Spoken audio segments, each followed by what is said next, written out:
리걸마인드 연구소입니다. 우리는 유튜브 리걸마인드 연구소 채널에서 헌법이나 역사 그리고 철학 또 사람됨과 인생에 대해서 생각을 하고 또 이러한 대화를 해왔습니다. 같은 시간에 같은 주제를 탐구해 온 셈이죠. 그리고 국민 여러분은 이 동영상 페이지에 댓글을 쓰거나 또 리걸마인드 연구소 채널의 커뮤니티에 글을 쓰기도 하고 그런 경우들이 있습니다. 이 모든 활동은 창작이고 또 글쓰기 활동입니다. 그런데 이렇게 글을 쓸 때 글을 쓰는 사람이 지켜야 하는 격식이 있지요. 이번에는 글을 쓰는 사람이 지켜야 하는 격식, 그 이야기를 해보기로 합시다. 첫째, 글은 문자로 하는 의사표시 방식입니다. 따라서 글은 읽을 수 있어야 할 것입니다. 문장으로서 읽을 수 있어야 한다. 그런 뜻이죠. 가령 재미로 파자를 쓰는 경우가 있습니다. 자음만을 쓰는 경우가 종종 있는데 이것은 파자라는 것은 깨어진 글자를 가리키죠. 파자를 쓴다든지 혹은 의성어를 쓴다든지 또 축약어를 쓰는데 좀 많이 축약해서 그 내용을 처음 보는 사람은 한글을 알고 있음에도 불구하고 그 뜻을 알 수 없을 정도로 그렇게 축약을 한 경우가 있고 또 문자는 없고 이모티콘만 있는 경우도 있습니다. 그리고 띄어쓰기가 전혀 안 된 경우도 있고 이런 경우는 문자로서 그 역할을 하지 못하지요. 한글을 알고 있어도 읽을 수 없다. 그것은 이런 경우가 될 겁니다. 또한 그 비속어를 좀 자주 쓰는데 비속어는 안 됩니다. 그것은 설령 우리 모두가 비난하는 김정은에 대한 것이라 하더라도 댓글로 비속어를 쓰는 것은 찬성하지 않습니다. 왜냐하면 댓글로 쓰는 이 비속어가 김정은의 게시판에 김정은의 채널에 올라간다면 상관할 바가 아니죠. 그런데 그것은 이 리걸마인드 연구소 채널에 게시되어 있습니다.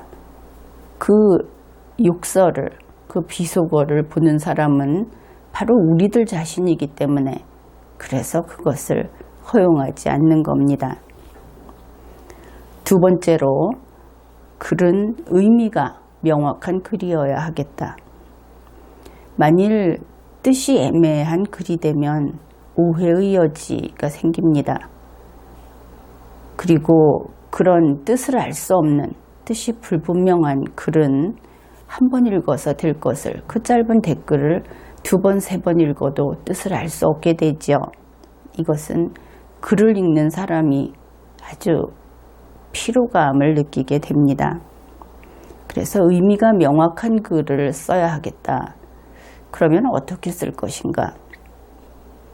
이런 것입니다. 주어와 서술어를 또박또박 적어달라. 나는 A라고 생각한다. 이렇게 써주면 정말 초등학생도 바로 이해할 수 있죠. 가령 목적어가 있는 경우에는 이때 유의할 것이 주어와 목적어를 분명하게 구분을 해서 이것이 혼동되지 않도록 써주는 것이 중요합니다. 갑의 주장 B 부분을 반박한다. 그 논거는 첫째 이런 것이고 둘째 이런 것이다. 이렇게 써주면 분명하게 그 뜻을 전달할 수 있습니다. 세 번째는 그것이 댓글이니까 내용과 관계 있는 글을 써야 하겠죠. 수학 시간에 미술 이야기를 하면 안 된다 하는 겁니다. 할 수도 있지 않느냐. 그것은 어린아이들이나 그런 이야기를 하죠. 인터넷 이 유튜브에서의 의사소통을 하는 사람들은 설령 실제적으로 미성년자라 하더라도 본인들이 성년자와 똑같은 그런 예의범절을 지키고 그러한 그 인간관계를 유지할 수 있다는 전제하에 그 게시판을 사용할 수 있는 겁니다. 그러한 능력이 없다면 결국은 축출되죠. 내용과 관계 있는 글이어야 한다고 했는데 내용과 관계없이 엉뚱한 글을 쓰는 사례를 몇 가지 짚어가면서 이야기를 해봅시다. 첫째, 무조건 자기가 하고 싶은 말만 하는 사람이 있습니다. 그 경우는 어떻게 되겠습니까? 내용과 관계없이 자기가 하고 싶은 말만 하는 대표적인 사례가 광고가 되겠죠.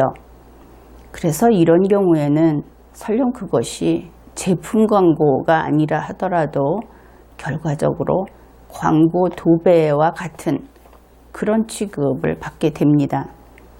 그 다음으로 내용을 파악하지 못하고 다른 이야기를 하는 경우가 있습니다. 이것은 스스로 그 회분의 강의를 이해하지 못한 것이죠. 그래서 이 내용을 그 내용인 줄 알고 이야기를 하게 되면 다른 사람들이 이상하게 여기겠죠.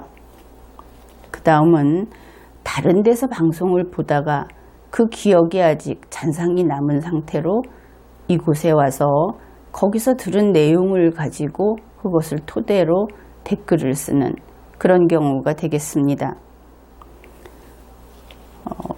그 내용을 파악하지 못하고 혹은 다른 데서 듣다가 혼동하고 이런 경우는 실은 여기서의 그 강의를 착실히 듣지는 못한 경우 혹은 제목만 본 경우 앞에 일부만 본 경우 이런 경우가 될 수도 있습니다.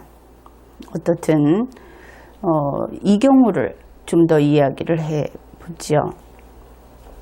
다른 방송을 보다가 와서 여기서 엉뚱한 이야기를 하는 그런 예로서 가장 자주 접할 수 있는 것은 아무래도 박근혜 전 대통령을 지지하면서 쓰는 그런 글이 되겠습니다. 이런 내용이죠.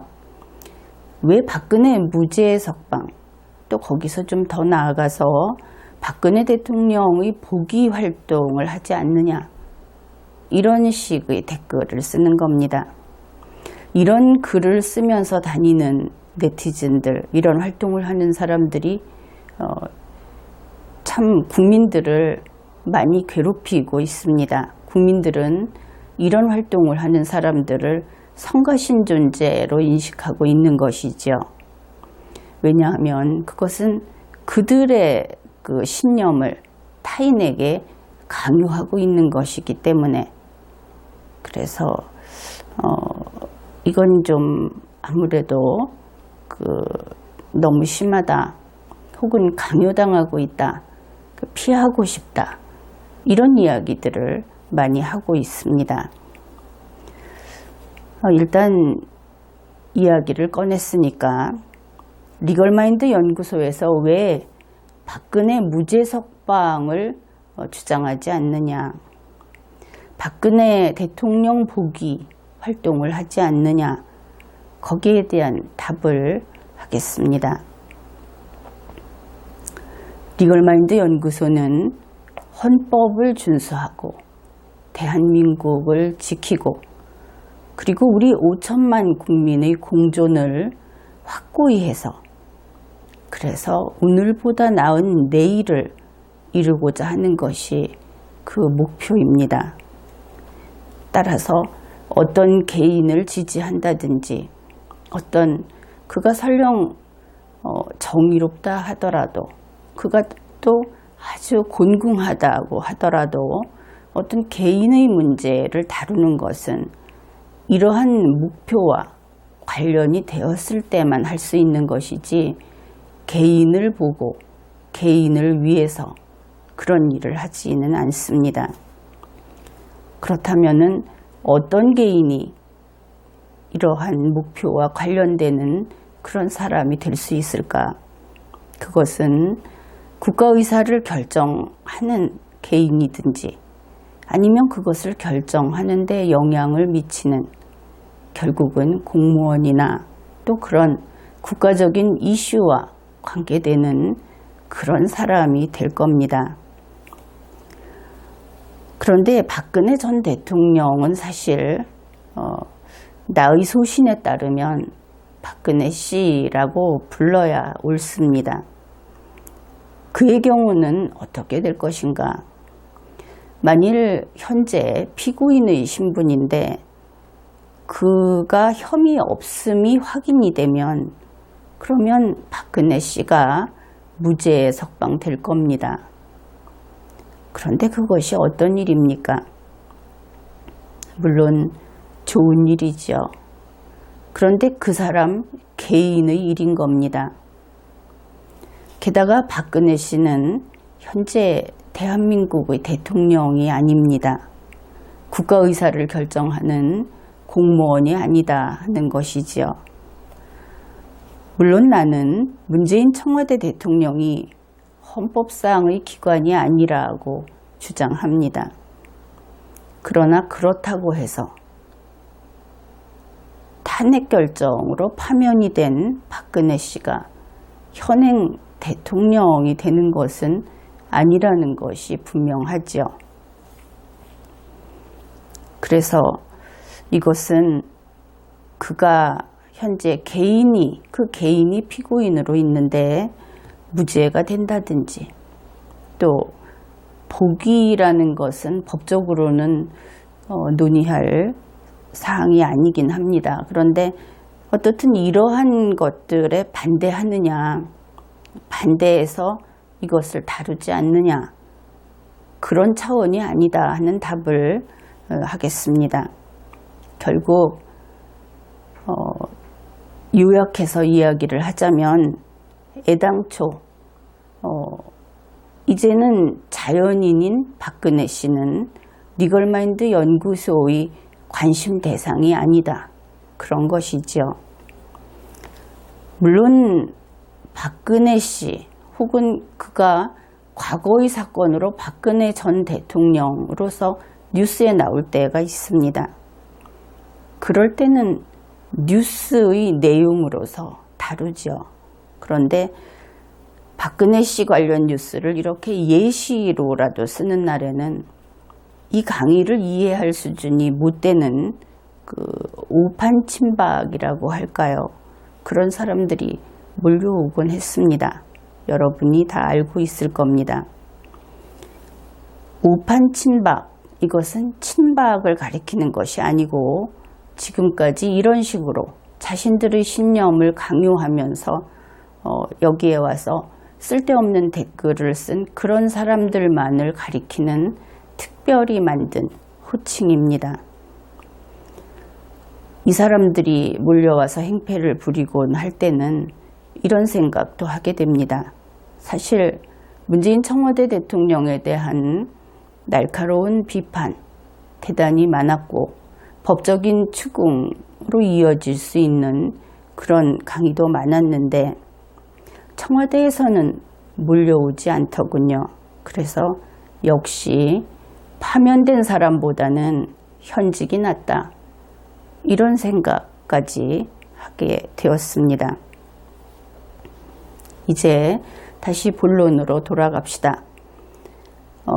글을 쓸 때 내용과 관계 있는 글을 쓰자 이렇게 이야기를 했는데 내용과 관계 없는 글을 쓰게 되면 다음과 같은 일이 생기게 됩니다. 즉 스스로 오판해서 댓글을 쓰게 되면 그는 어떤 경우인가, 어떤 사람인가, 그는 리걸마인드 연구소 강의를 이해하지 못하는 것입니다. 그리고 리걸마인드 연구소의 강의를 이해하지 못했다면 그 사람은 분명 시간을 낭비한 것이지요. 이 강의를 이해하지 못한 사람이 쓴 댓글 역시 시간을 낭비한 것이다. 그렇게 이야기할 수 있습니다. 그렇기 때문에 가끔 삭제되는 겁니다.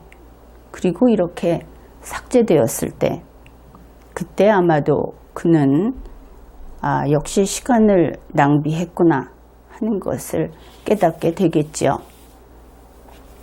네 번째, 글을 쓸 때 여러분은 비판한다고 주장하는 글, 그런 글도 봤을 겁니다.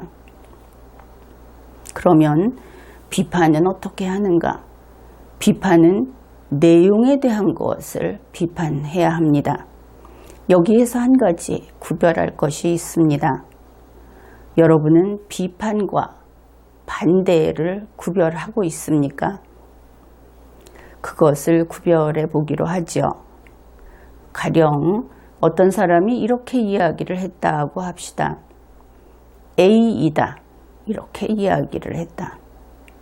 그런데 거기에 가서 A가 아니다. 이렇게 쓰면 그것은 무엇일까? 그것은 A이다에 대해서 not A이다.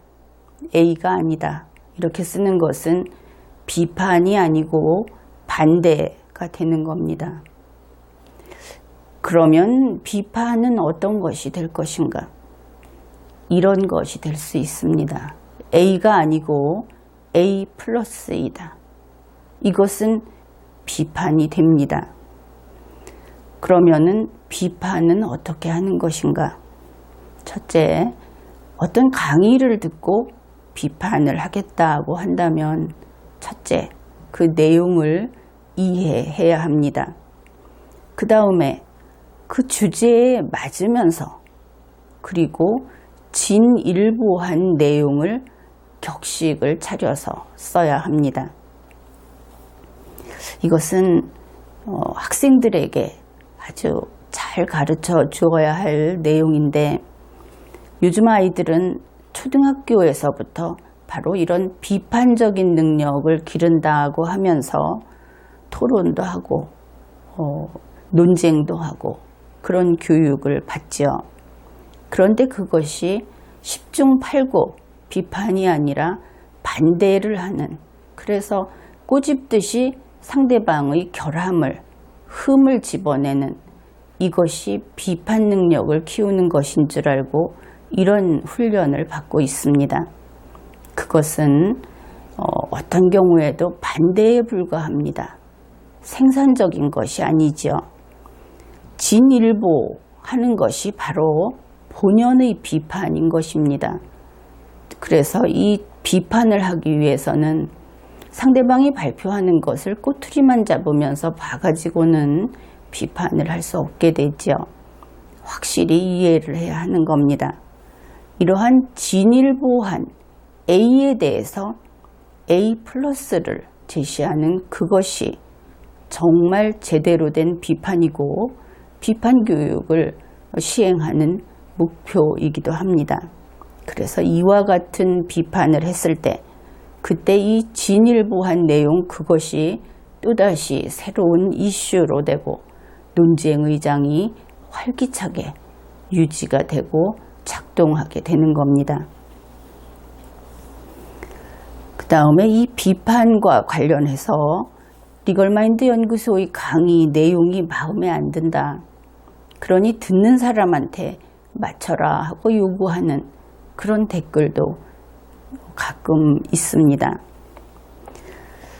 그런데 리걸마인드 연구소 강의는 1:1 방송이 아닙니다. 1:1 방송하니까 혹시 이것이 1:1 방송이면 그 사람의 요구에 맞춰야 할 것인가? 이런 생각을 해보게 됩니다. 그러나 그렇지 않죠. 그 사람도 일이고 나도 일이라면 왜 내가 그 사람에게 맞춰야 하겠습니까? 이것은 여러분 각자의 경우에도 동일한 같이 적용이 되는 그런 말이 될 겁니다. 또 그 사람의 이야기를 듣고 생각을 해보면 어떻든 댓글로 보더라도 1대1이 아닌 것은 분명합니다. 그 사람의 댓글은 한 줄이죠. 그런데 나는 1시간 동안 이야기를 합니다. 이 1시간 동안 한 이야기를 그 댓글과 비교해서 본다면 한 1000줄쯤 되겠죠. 그러면 1대 1000입니다. 1로 1000을 바꾸려고 해서야 되겠습니까? 그것은 망상이라고 할 것입니다. 5번째, 다시 글쓰기 이야기를 하겠습니다. 이것은 방송 진행에 대한 충고를 하는 댓글이 또 그렇게 드물지 않게 나타나곤 합니다. 여기에 대해서는 대체적으로 이런 이야기를 할 수 있습니다. 혹시 갑자기 소리가 나오지 않는다든지 화면에 문제가 있다든지 하는 그런 돌발 상황을 알리는 것이라면 도움이 되죠. 그렇지 않은 경우에는 정말 방송을 하루 이틀 하는 것도 아닌데 별 도움이 안 되는 것이 사실입니다. 그 중에 한두 가지만 살펴보기로 하겠습니다. 상당히 자주 올라오는 댓글이 방송을 짧게 하라 하는 것이 있습니다. 그런데 리걸마인드 연구소의 방송은 길면 길수록 하이 레벨이다. 대체로 그 수준이 높다 하는 것을 알아두어야 하겠습니다. 긴 것은 긴 대로 가치가 있다는 것이죠. 그런데 어떻든 당사자들이 너무 길다 그렇게 이야기를 한다면 방법이 있습니다. 짧게 끊어서 들으면 됩니다. 이 인터넷 방송의 특성상 편리하게 끊어서 들을 수 있습니다. 쉬었다가 들을 수 있고 또 재방송을 시청할 권한도 이용자들에게 있고 재방송을 시청할 권한도 시청자들에게 있습니다. 리걸마인드 연구소 방송도 그러한 권한을 이러한 댓글을 쓰는 여러분에게 다 드리겠습니다. 끊어서 보든지 다시 보든지 여러분 마음대로 하십시오. 그 다음에 두 번째로 많이 불평이라고 할까 하는 것이 강의 속도를 빠르게 해달라 하는 그런 것이 있습니다. 이 부분도 마찬가지입니다. 현재 유튜브는 재생 속도를 사용자가 편리하게 조절할 수 있죠. 그러니 강의 속도가 너무 느리다 이렇게 말하는 시청자는 여러분 마음대로 그 속도를 빠르게 할 수 있습니다.